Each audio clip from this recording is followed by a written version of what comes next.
So it's Zombieland for kids with monsters instead of zombies. And it's good. And it's a good movie. So Love and Monsters stars Dylan O'Brien, Jessica Henwick, and Michael Rooker. What's our basic plot? So from the opening credits, we get all the information that we need. There was this gigantic asteroid coming towards the Earth, like a planet killer size asteroid. All of the world pooled their resources. They all shot their rockets up at this asteroid, blew it up, and then all the nuclear fallout came back down towards Earth, mutated all the insects, the little bugs like frogs, all these little amphibious things like leeches and whatnot. All these things became these enormous 100-foot tall monsters, essentially. Within the first year of all this nuclear fallout and all this mutation, 95% of the Earth's population just was dead. They just couldn't survive it. So the remaining 5% sort of retreated into these little bunkers and created these little colonies. And that's where we meet Joel. So that's Dylan O'Brien's character. He's our sort of narrator, and he's the one taking us through this film, and it's really his movie. It's pretty much a solo road trip movie, or a solo walking trip movie. He's living in this little bunker with all these couples. You know, they've all found their soulmate at the end of the world, and he's left there by himself cooking minestrone and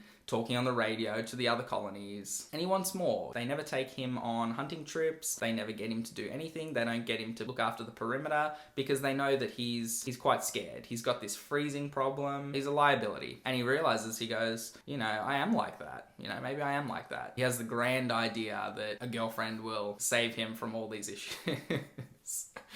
We go back and we find out that he had a girlfriend at the time of the apocalypse starting. Her name was Amy, played by Jessica Henwick. Now Joel gets on his little radio and he's been contacting all the colonies that are on there until he finds her. Eventually he finds her and he talks to her and he's like, hey, you know, so glad to hear you, blah, blah, blah. Her radio goes silent and he's like, shit. He's like, I gotta go to her colony. I gotta go up to the surface where there's all these fucking monsters that can kill me, and I'm this useless piece of shit, and I'm gonna make it. I'm gonna walk 7 days worth of walking, and I'm gonna get to her colony. So that's your basic plot. Now there are things that happen along the way, like he finds a dog, he meets Michael Rooker's character. It's kind of like a video game where he goes from point A to point B. At point B he has, you know, like a little fight or a little encounter with a monster. Point B to point C has another little encounter with a monster. Things like this. Like, it's very progressive. It's okay though, because it's still interesting, it's still quite funny, and surprisingly emotional at times as well. There is a lot of heart in this movie, and there is a lot of comedy, and there's a lot of good sort of set pieces. There's good action. CG could be maybe like a little bit better, but the film is only made with $10 million.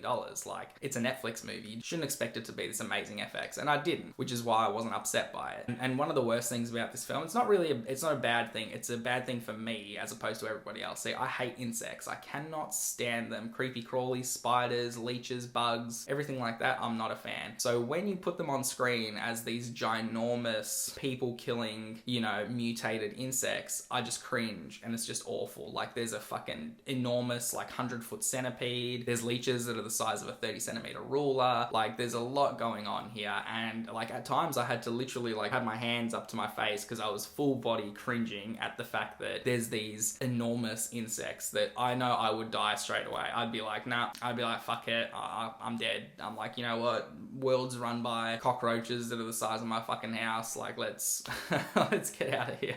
But other than that, the movie is really, really good. It might be a little bit long. Like, it's an hour and 50 minutes. It's almost 2 hours. But I wasn't terribly bored for the majority of it. There were little bits where it did drag at certain points, and there were certain characters that I wanted to see more of, like Michael Rooker's character. So overall, guys, this one's a 7 out of 10. Of course, I went into it with low expectations, but just going into something with low expectations doesn't mean it's not a good movie. And it is a good movie. It's just out on Netflix now, so if you guys have got Netflix, boom, whack it on. If you want to have some good fun for an hour and 50 minutes and see a bunch of cool looking monsters and good action, there's a really good boy in this movie. His name's Boy. Yeah, I'd recommend giving this one a watch. You know, if you're into monster movies, if you like Zombieland, basically Zombieland, but toned down a little bit, where Zombieland is very profane, very violent. This one's not quite as much. This one's more family friendly. If you're ever hoping for a Zombieland for the family, this is the one. The jokes are very similar. The way the comedy is very similar as well. So if you like that one, you'll enjoy this. So yeah, if you guys have seen Love and Monsters on Netflix, comment down below, let me know what you thought about it. As always, guys, I'll see you on the next one,